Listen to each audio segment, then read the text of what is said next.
Hello, today I am answering a question from one of our YouTube subscribers, and this brings me to the point. If ever you have a question for me in any of the topics that I talk about in the YouTube channel, personal finance or personal development, the economy, a little bit of stock market, please feel free to send it to me. If I find myself knowledgeable enough to answer it, I will answer it. If I don't find myself knowledgeable enough to answer, I will just say, sorry, this is beyond my mental capacity. But the way to do it is open your phone. I assume most of you have a phone, and most phones have a voice recording app. Well, record your message and then send it to me via the email that you can find on the YouTube channel. There is a segment there, and there you will be able to find my email address. Or if you don't mind your face being displayed on the YouTube channel, just record yourself talking to the camera on your phone and send me that video file, and I will respond it to the best of my abilities. This question comes from Anthony from Paris, I assume from France. Thank you for your question, Anthony. Hi, my name is Anthony and I am from Paris. My daughter is graduating from high school next year. She is what we call Generation Z. How should she approach her career choices, especially when deciding between jobs that she wants to do and jobs that pay well? Before I answer your question, let's watch this video about what Generation Z, or Zoomers as they are often called, what are they saying about the job market and about the housing market. I'm 20 years old. Why is a one-bedroom apartment $600, $1,600? Like, oh my God, for 500 square foot. One at a time, I said. Yep. Rent prices is outrageous. And then these jobs, they're bare minimum jobs. Like, I'm supposed to be in customer service. Before I was a server, I was working at like fast food restaurants, and nothing against them, love it, but we need them jobs. But why are you yelling at me over a burger? So it's one of those type of things. It's like the work life, trying to balance out school, trying to balance out finding housing. It's just overhyped. Like, I really waited my whole life to grow up and do this. So in case you need to know who Generation Z is, or Zoomers, they are actually the generation who is aging between 14 years old and 24 years old. So they are basically graduating from high school, graduating from college, and maybe going into their first job. And they are seeing the reality of what it is to live in real life outside of the care of their parents, for those who are graduating from college already. So here are some thoughts in regards to Generation Z or Zoomers. So number one, she has a long life ahead of her.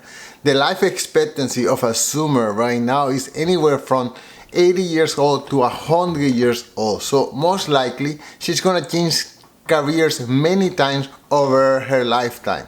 She's going to discover what she's good at. She's gonna discover what she loves. She's gonna discover what pays well and doesn't pay well. She's gonna discover careers that they don't even exist yet. So the main thing to remember is whatever she chooses today is not definitively.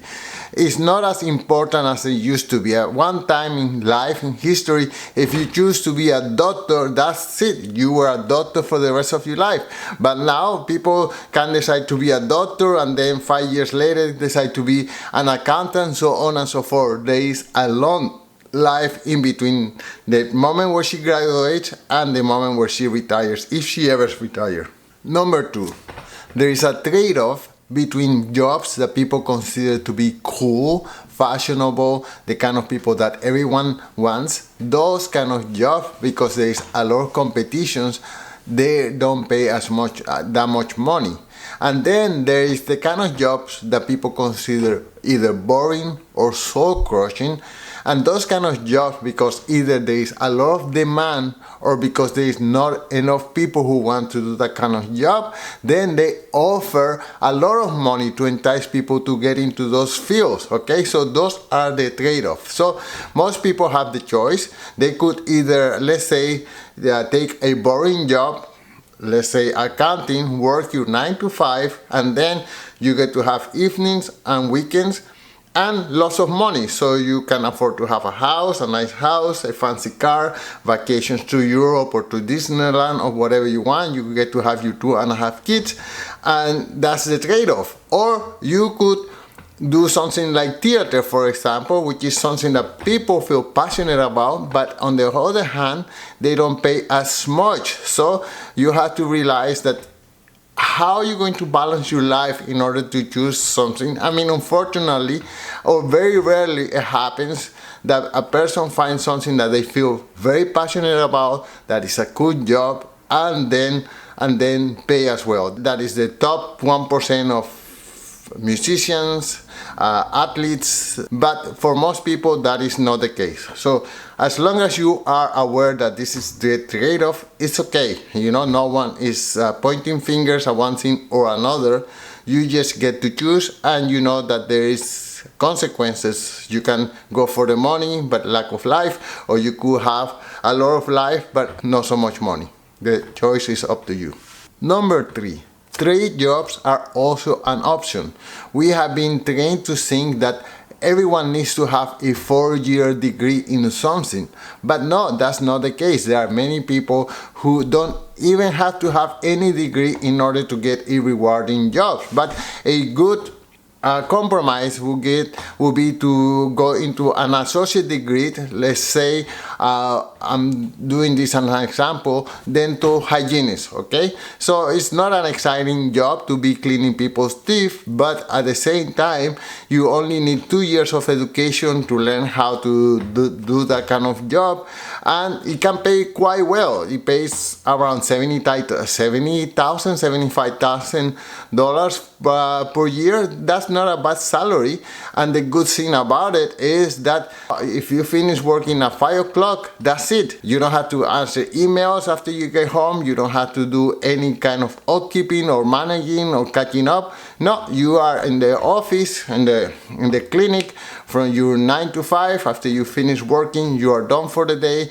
You get your salary. You didn't have to spend 4 years in college. You don't have a student debt. So it is a legitimate option, and don't turn it down. I mean, and there are so many trade jobs available to everyone. So yeah, consider that as an option. And number 4, if she gets a student debt, make sure she can pay it back. I mean, I'm sure you as a father, you will try to help her out, but I don't know your financial situation. Let's say that you are not in a position to help her out. You have to put your oxygen mask first before you put the oxygen mask on somebody else.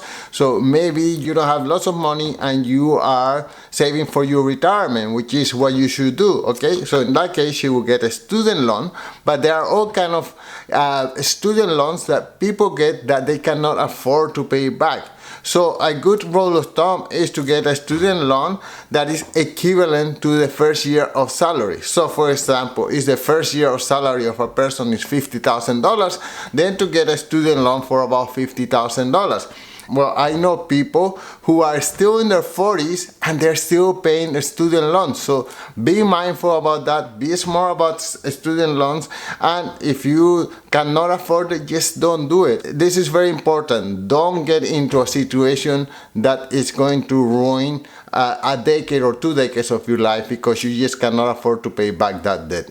In conclusion, Generation Z will have challenges and opportunities that we have never seen before.